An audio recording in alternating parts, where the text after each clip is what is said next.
y se basa en el libro de Ageo, capítulo 1, versículos del 1 al 15. Después lo vamos a leer, vamos a ir a la palabra del Señor, pero primero vamos a orar. ¿Okay? Oh mi gran Dios, Señor de señores, estoy aquí con temor y temblor. Úsame, Padre, para llevar tu palabra a mis hermanos y quita de mi boca todo lo que no sea digno de tu gloria, Padre. Amén y amén. Doy gracias primero, antes de comenzar, por nuestro pastor, licenciado Pablo Díaz, que me pidió la posibilidad de estar el día de hoy acá. Y doy fe que él es un fiel servidor de Cristo. Así que nos honramos en tenerlo a él y nos honramos a tener a cada uno de los hermanos acá como iglesia, creciendo como iglesia.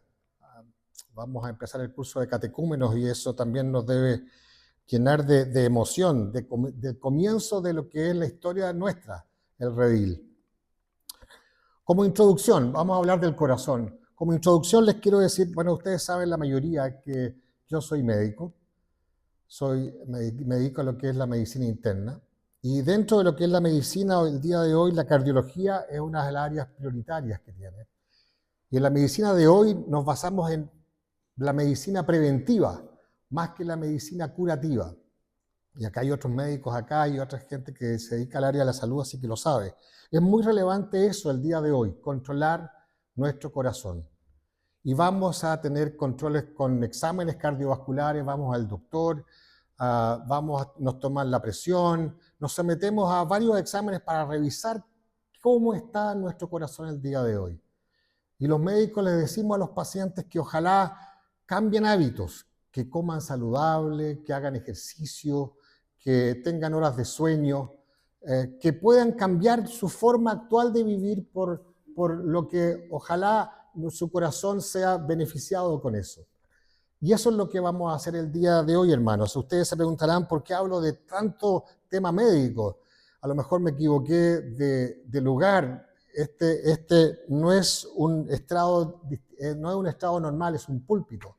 Pero sí, vamos a hablar del corazón del día de hoy. Vamos a hablar de nuestro corazón. Vamos a hablar de cómo está nuestro corazón con el Señor.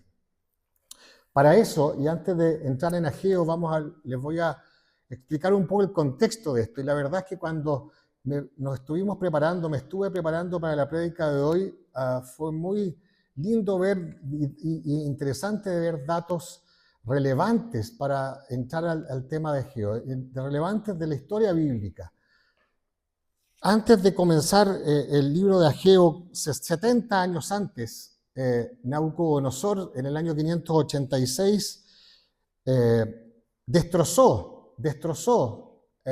el templo y destrozó la ciudad de Jerusalén.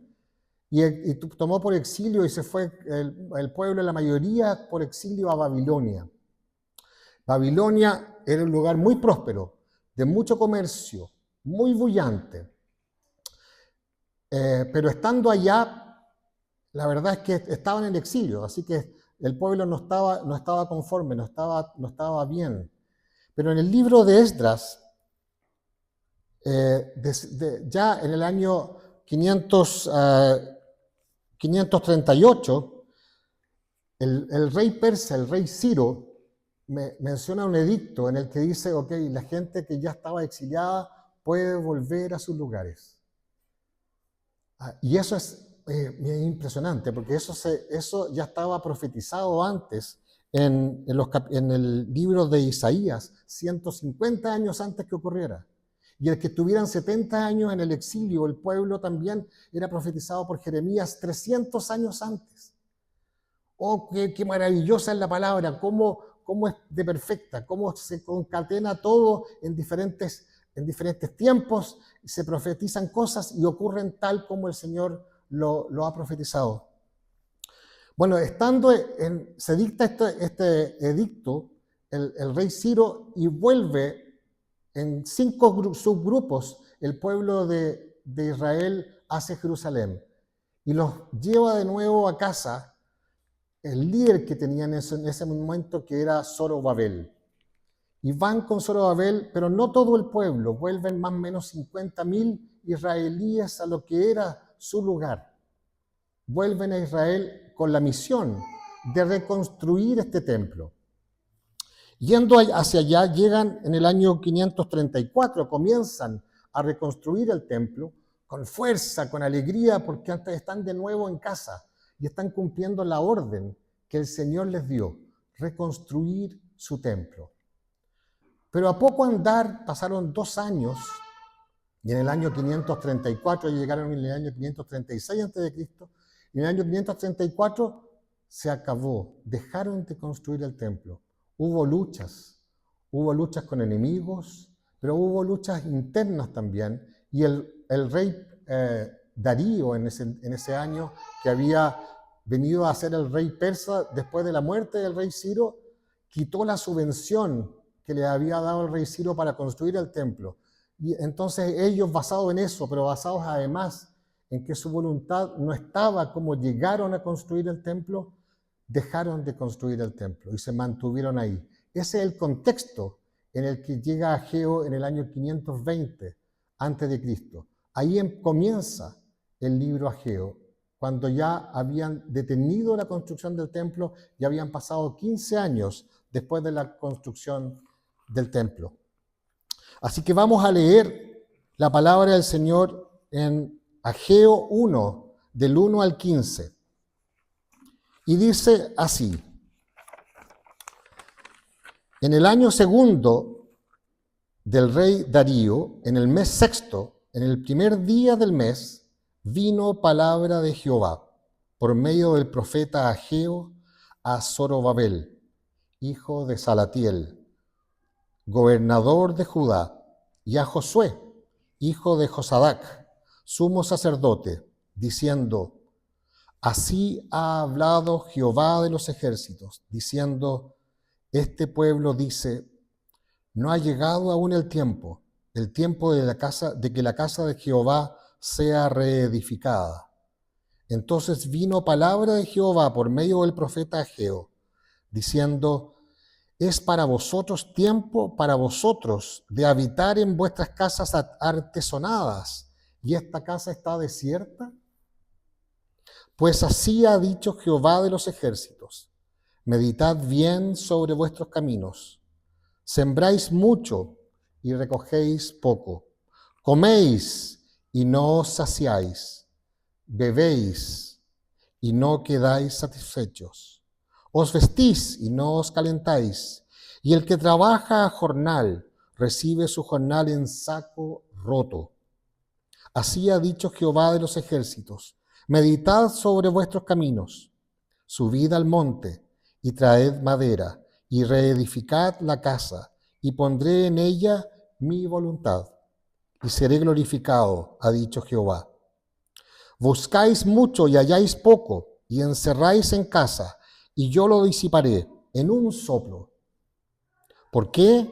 Dice Jehová de los ejércitos: por cuanto mi casa está desierta, y cada uno de vosotros corre a su propia casa.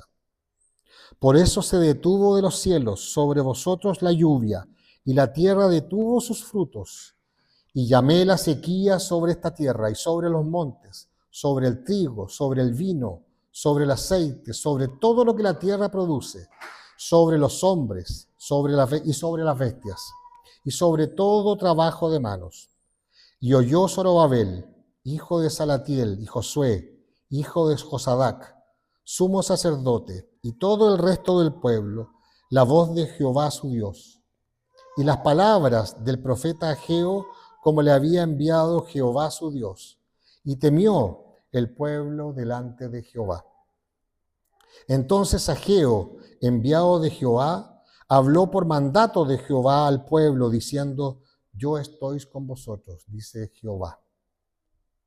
Y despertó Jehová el espíritu de Zorobabel, hijo de Salatiel, gobernador de Judá, y el espíritu de Josué, hijo de Josadac, sumo sacerdote, y el espíritu de todo el resto del pueblo, y vinieron y trabajaron en la casa de Jehová de los ejércitos su Dios, en el día 24 del mes sexto, en el segundo año del rey Darío.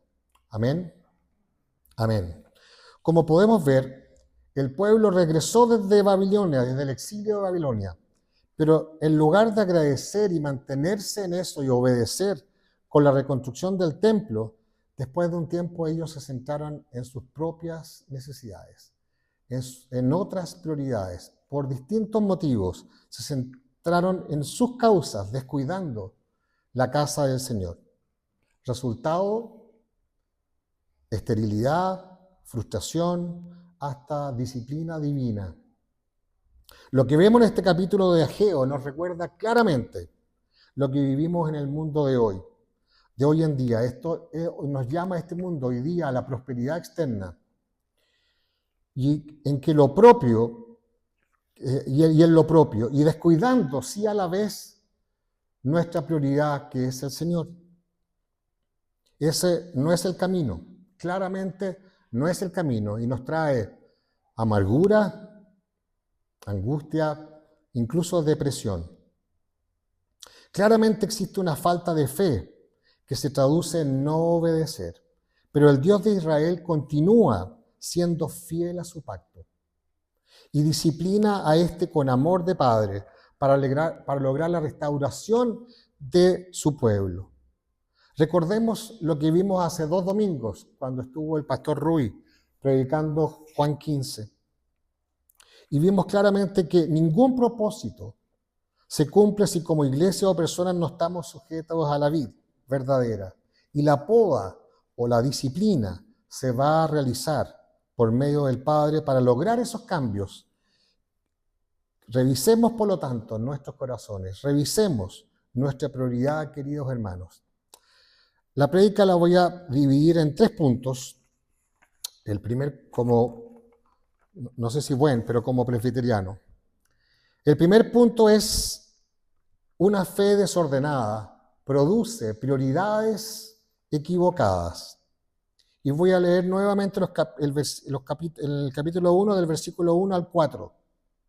Dice: en el año segundo del rey Darío, en el mes sexto, en el primer día del mes, vino palabra de Jehová por medio del profeta Ageo a Zorobabel, hijo de Salatiel, gobernador de Judá, y a Josué, hijo de Josadac, sumo sacerdote, diciendo: así ha hablado Jehová de los ejércitos, diciendo: este pueblo dice, no ha llegado aún el tiempo de que la casa de Jehová sea reedificada. Entonces vino palabra de Jehová por medio del profeta Ageo, diciendo: es para vosotros tiempo, para vosotros de habitar en vuestras casas atesonadas, y esta casa está desierta. Aquí se menciona a Zorobabel, iglesia, cuyo nombre significa nacido en Babilonia. Él nació durante el exilio. Él fue el líder que hizo retornar al pueblo israelí, el primer grupo, y es descendiente del linaje de David, y aparece en la genealogía del Señor, en los libros de Mateo y Lucas. Y Jesúa, quien es descendiente de Aarón, de la tribu de los levitas, fue el primer sumo sacerdote post-exilio. El Señor quiso hablar a través de Ageo, primeramente con los líderes de su pueblo. Y hago énfasis en que el profeta Ageo fue solo el mensajero del Señor. Él, el Señor, es el que se preocupó por su pueblo e intervino. El Señor envió aquí un mensaje para animar a su pueblo, para recomenzar la reconstrucción de su templo. El propósito era despertar a su pueblo para ordenar sus prioridades. Este primer mensaje, es duro decirlo, es sobre el egoísmo que hay en mi corazón, el egoísmo que hay en nuestros corazones. A pesar de este pueblo de ser el remanente de su pueblo, que volvieron ansiosos y gozosos a su ciudad y amar al Señor, su entusiasmo por terminar el templo ya disminuyó a los 2 años, y quizás antes. Y se habían dedicado a otras prioridades, incluso alejando sus propias casas y dejando la reconstrucción del templo del Señor a un lado. Se dice incluso que Ciro, el rey Ciro, había regalado y subvencionado madera del cedro del Líbano, preciosa, para construir el templo, pero ellos la usaron para construir sus casas, para alojar sus casas. Pero el Señor, a través del profeta Ageo, los invitó a ordenar sus prioridades, basado en lo que dice Mateo 6:33. Buscad primeramente, ¿cierto?, el reino de Dios y su justicia, y el resto vendrá por añadidura. El problema aquí es que se ha normalizado una fe hipócrita. El pueblo normalizó una fe hipócrita. Palabras fuertes. El pueblo usaba un lenguaje piadoso para justificar su actuar, su negligencia. En el versículo 2, incluso, para resaltar, se señala a este pueblo y no como mi pueblo, ya que las excusas de ellos no eran sinceras en relación a que no, aún no es tiempo. ¿Cómo se habrá sentido el liderazgo al recibir ese mensaje del Señor, al hablar de este pueblo y no de mi pueblo? Fuerte, ¿no? Es duro y triste a la vez cuando examinamos nuestros propios corazones y nos damos cuenta que caemos en las mismas actitudes y justificaciones y no priorizamos al Señor porque aún no ha llegado el tiempo. Miramos o criticamos a ese pueblo en no reconstruir el templo y dedicarse a sus propias actividades o bienes, y por diferentes circunstancias o contingencias no buscamos o servimos al verdadero templo, que es el Señor. Solemos enfocarnos en nuestras propias comodidades o prioridades y postergamos el ser obedientes al Señor. Decimos, serviré al Señor, bendeciré al Señor, trabajaré para el Señor o para la iglesia cuando tenga más tiempo, cuando esté más estable, cuando mi salud esté mejor, cuando mi economía ahora sí me deja servirle al Señor, cuando haya terminado mi casa, etcétera, etcétera. Siempre yo en primer lugar. No, hermanos, es duro y vergonzoso, pero no se trata de mí. No se trata de mí, querida iglesia. El Señor es muy claro. En Marcos, capítulo 8, versículo 34 dice, si alguno quiere venir en pos de mí, niéguese a sí mismo, tome su cruz y sígame. El seguidor de Cristo, el discípulo de Cristo, reordena prioridades. El discípulo de Cristo ordena su vida en torno a la persona y figura de Cristo. El problema, iglesia, el problema nuestro no es nuestra agenda. Es la fe o la adoración desordenada. El problema del pueblo no era que vivían en casas aterzonadas o lujosas, sino que mientras esto ocurría, el templo estaba desierto. Dejaban de lado el templo. La palabra es clara en Mateo 6:21. Dice, y la sabemos todos, donde está tu tesoro, está tu corazón. Perdón, hermanos, pero comencé esta prédica señalando que íbamos a someternos a un examen de nuestros corazones. Y pregunto, iglesia, ¿cómo está tu corazón? ¿Dónde está Cristo en nuestros corazones? ¿Él es nuestra prioridad? ¿Queremos servirle a Él en primer lugar? Preguntas que quedan ahí por responder en el corazón de cada uno. Segundo punto, una fe descuidada necesita disciplina. Y ahí me baso en los versículos del 5 al 11, que dicen así. Pues ha dicho Jehová de los ejércitos, meditad bien sobre vuestros caminos. Sembráis mucho y recogéis poco. Coméis y no os saciáis. Bebéis y no quedáis satisfechos. Os vestís y no os calentáis. Y el que trabaja a jornal recibe su jornal en saco roto. Así ha dicho Jehová de los ejércitos. Meditad sobre vuestros caminos. Subid al monte y traed madera y reedificad la casa, y pondré en ella mi voluntad y seré glorificado, ha dicho Jehová. Buscáis mucho y halláis poco, y encerráis en casa, y yo lo disiparé en un soplo. ¿Por qué? Dice Jehová de los ejércitos, por cuanto mi casa está desierta y cada uno de vosotros corre a su propia casa. Por eso se detuvo de los cielos sobre vosotros la lluvia y la tierra detuvo sus frutos. Y llamé la sequía sobre esta tierra y sobre los montes, sobre el trigo, sobre el vino, sobre el aceite, sobre todo lo que la tierra produce, sobre los hombres y sobre las bestias, y sobre todo trabajo de manos. El profeta Ageo afirma que Jehová dice, meditad sobre vuestros caminos. Aquí la figura retórica en hebreo para esta frase es literalmente, pon tu corazón en tus caminos.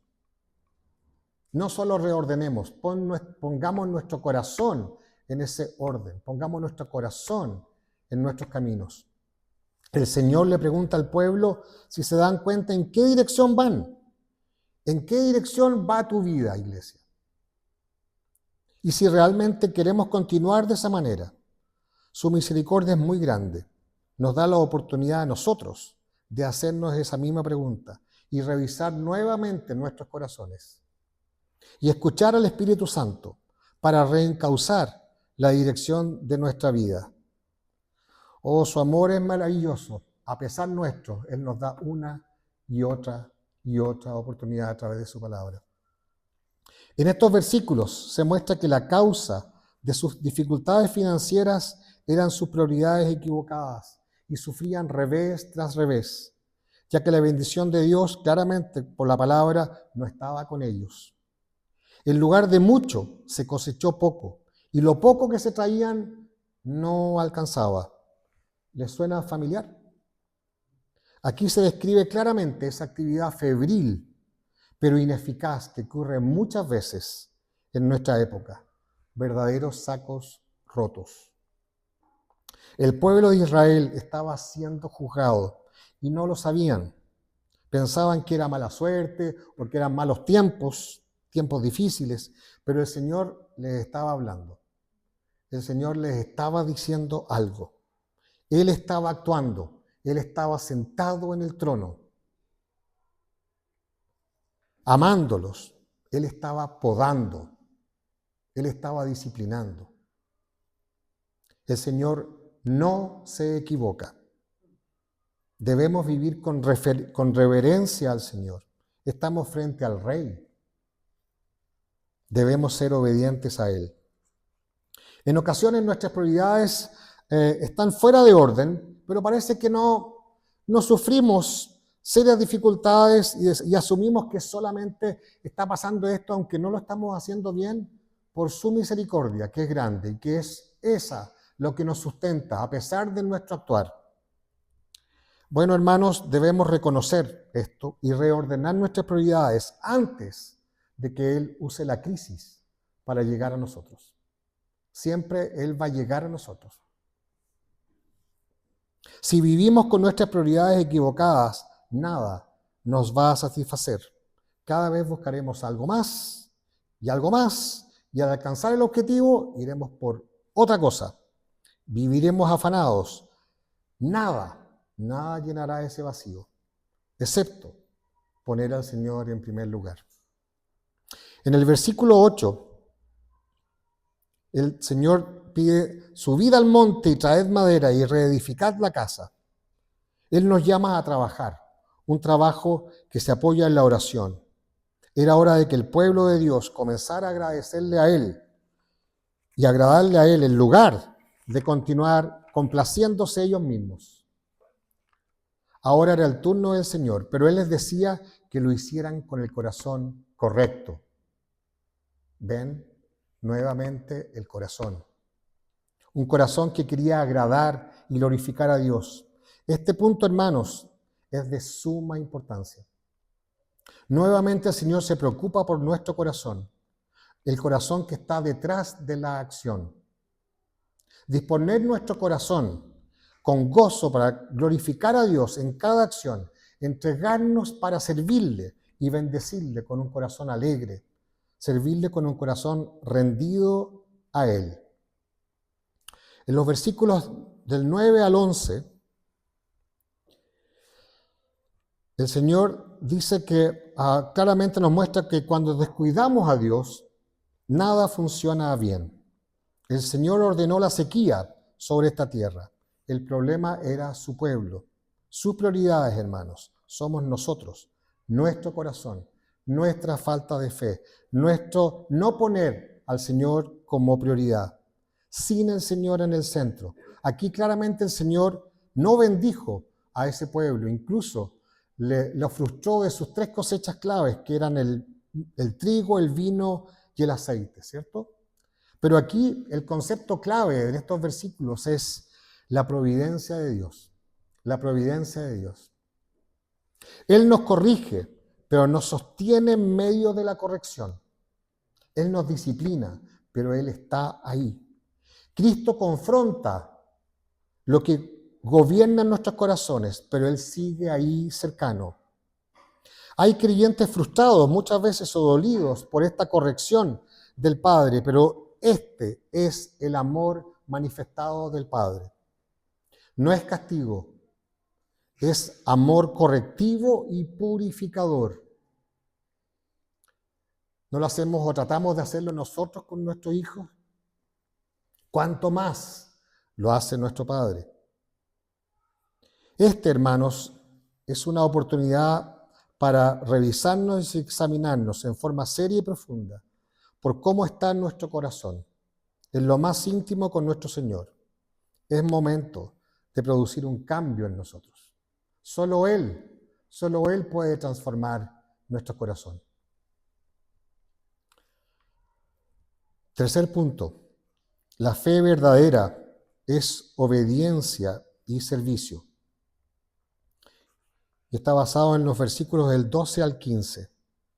Y dice así: Y oyó Zorobabel, hijo de Salatiel, y Josué, hijo de Josadac, sumo sacerdote, y todo el resto del pueblo, la voz de Jehová, su Dios, y las palabras de profeta Ageo, como le había enviado Jehová su Dios, y temió el pueblo delante de Jehová.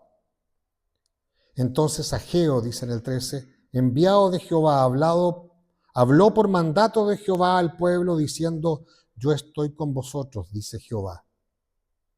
Reitero, yo estoy con vosotros, dice Jehová.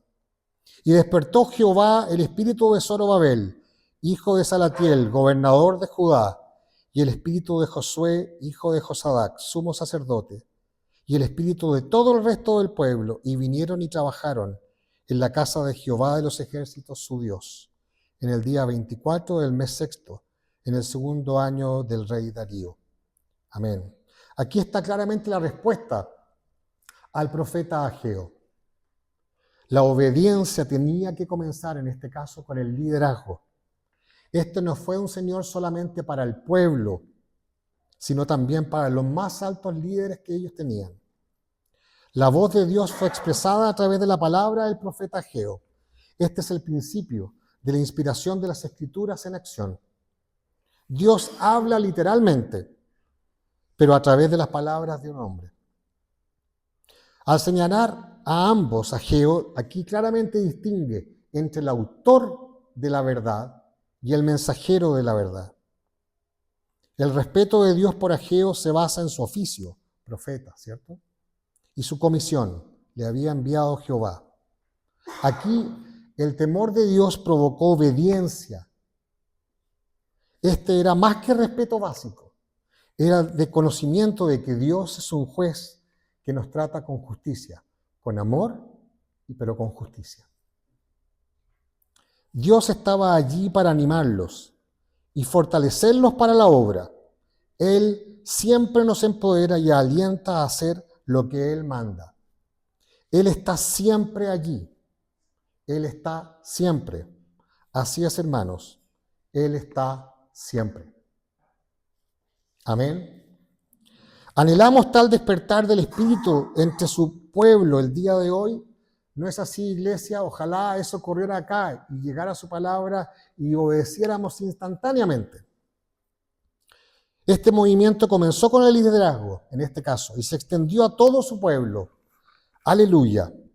Aquí, el despertar del Espíritu no vino y se fue solo como una experiencia espiritual. No. En este caso, el despertar espiritual floreció en un despertar de la obra.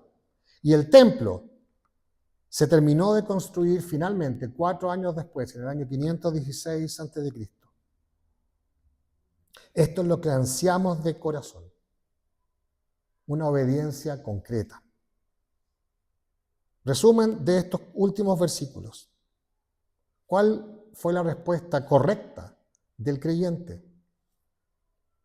¿Oyeron la voz de Dios? En primer lugar. ¿Temieron con reverencia? Segundo lugar. Y actuaron con obediencia concreta. Tercer lugar. Pongan atención a esta frase. La iglesia, hermanos, no se edifica con nuestra intención, sino que con acción obediente. Animémonos con acción obediente. Obediente al Padre. Cristo es el modelo de servicio perfecto, sacrificial, de entrega, de amor incondicional para el bienestar de su pueblo, como lo señala Isaías en los capítulos del 49, del 42, 49, 50, 52 y 53, exaltando claramente al siervo de Dios. Por lo tanto, querida iglesia, sigamos el ejemplo de Jesucristo como siervo. Sirvamos a la iglesia con todo nuestro amor, con todo nuestro tiempo, con todos nuestros recursos, con todo nuestro corazón. Leamos Marcos, vamos a Marcos, capítulo 10, versículo 45, por favor.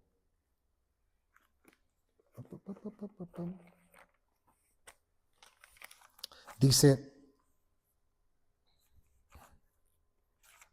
10, capítulo, versículo 45. Porque el Hijo del Hombre no vino para ser servido, sino para servir y para dar su vida en rescate por muchos. Amén. Él vino a rescatarnos a nosotros, a cada uno de nosotros, pecadores. Él vino a servirnos de esa forma tan estremecedora que por eso no podemos sino que servirlo a Él. Ese es el servicio que hizo Jesucristo con nosotros. El templo a honrar en Ageo apunta a algo mucho mayor, por lo tanto. Jesucristo es el verdadero templo, como habla de ello Juan 2, del 19 al 21. Por lo tanto, cuando servimos con fe verdadera, servimos al verdadero templo, Cristo. Al mismo tiempo, la iglesia de Cristo es el templo espiritual, como dice en Corintios 3:16. Por lo que al servir de corazón a la iglesia participamos activamente en la obra de Cristo, hermanos. Recordemos entonces 3 puntos. 1. Una fe mal ordenada descuida a Dios. Segundo punto, una fe descuidada recibe disciplina. Y tercer punto, una fe viva sirve y edifica. Por último, hermanos, pido perdón por mi forma tan vehemente, pero también lo soy en mi corazón. Esto es algo que está en mi ser más profundo, en el fondo de mi corazón, siempre, el corazón. Debemos despertar. El Señor nos llama a hacerlo, para servir en nuestra iglesia como Él nos pide. Yo el que más. No es un problema de fe, es un problema de disponer nuestros corazones. Por lo tanto, actuemos en consecuencia. Soli Deo Gloria. Vamos a orar.